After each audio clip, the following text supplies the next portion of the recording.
siapa yang menghias zahirnya dengan mujahadah, dengan jihad, dengan kesungguhan, ya Allah firman dalam Al-Quran, walladzina jahadu fina lanahdiyannahum subulana, orang yang berjihad.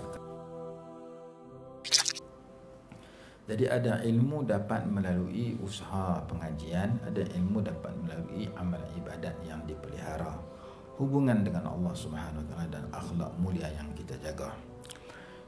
Dua orang pelajar masuk pengajian yang sama, bermulanya sama, berakhirnya sama, namun yang seorang lagi terlalu besar manfaatnya, yang kedua kurang sikit manfaatnya. Apabila dibuat muhasabah kajian postmortem, didapati orang yang besar manfaatnya itu masa dia belajar, dia amat menjaga adab-adab belajar. Antara lain ketika dia nak membaca, dia menghadap kiblat. Antara lain ketika dia nak belajar ataupun mengulang kaji, dia berwuduk dan sebagainya. Disebutkan dalam kitab Ta'lim Muta'allim bagaimana dua orang pelajar yang sama-sama belajar tempat yang sama, tetapi yang seorang lagi boleh bermanfaat yang besar, hak seorang lagi kurang sikit manfaat. Maka itu di antara kisah yang memberikan panduan kepada kita yang belajar sama-sama di tempat yang sama, belajar kitab yang sama.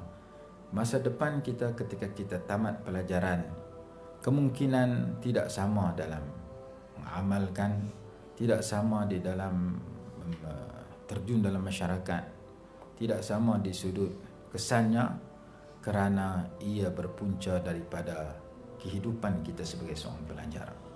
Man lam takun lahu bidayatun muhriqah, lam takun lahu nihayatun musyriqah. Kami, Nur Family, ingin membuka peluang kepada anda untuk berinfak.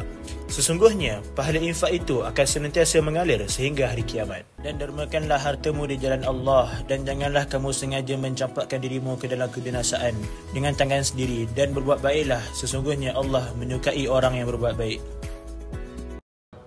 Dia tidak akan bertemu dengan kesudahan yang bersinar.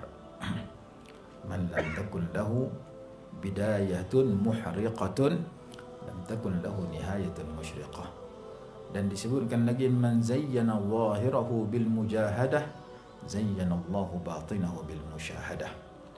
Barang siapa yang menghias zahirnya dengan mujahadah, dengan jihad, dengan kesungguhan, ya Allah firman dalam Al-Quran, walladzina jahadu fina lanahdiyannahum subulana, orang yang berjihad kerana kami tunjukkan kepada mereka jalan-jalan kami. Zayyanallahu batinahu bil musyahadah, Allah hias batinnya dengan musyahadatillahi subhanahu wa ta'ala. Jadi memerlukan kepada muraqabatullah. Kita belajar, kita menulis, kita hadir kuliah, majlis ilmu, kita membaca buku, itu satu bab. Bab yang kedua memerlukan kepada sejauh mana kita boleh menjaga ibadat kita, sejauh mana kita boleh bangun qiyamul lail dengan jujur dan ikhlas, sejauh mana kita hadir solat jemaah dengan jujur dan ikhlas, walaupun tidak disuruh oleh sesiapa, walaupun tidak ada guru di samping kita yang melihat. Tetapi ini adalah cara untuk mendapat ilmu yang kedua, yang disebut sebagai ilmu anugerah, ilmu dari sisi Allah Ta'ala, yang dapat mengundang ilham yang baik, yang tepat, yang Allah telah berikan dan Allah telah catat dalam Quran. Allah ilham kepada Sayyidatina Maryam, Allah ilham kepada Nabi Musa al-Ardi dan sebagainya. Jadi kisah ilham dalam Quran dan ilham kepada Sayyidina Hasan bin Thabit ketika Nabi SAW bersabda, uhjuhum wa ruhul qudus ma'ak. Ilmu ilham yang tepat yang Allah anugerahkan kepada orang-orang yang mulia dicatat dalam Quran, dicatat dalam hadis, masih boleh diterima oleh kita sebagai orang biasa, dengan syarat kita menghimpunkan antara ilmu dengan amal dengan akhlak. Ilmu yang kita pelajari, amal yang kita jaga walaupun sikit, tetapi berkekalan. Ahabbul a'mali ila Allah adwamuha wa in qalla, dan akhlak mulia. Jadi kita malas menuntut ilmu, kita malas beramal, Nabi SAW bagi ubat. bacalah Allahumma inni a'udzubika minal hammi wal hazan wa a'udzubika minal ajzi wal kasal. Al-kasal itu malas, al-ajzi itu lemah.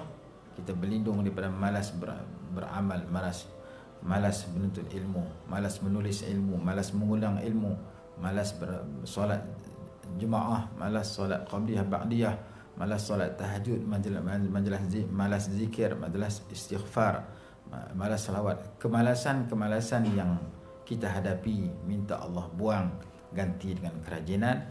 Itu salah satu doa yang boleh kita baca bila kita malas.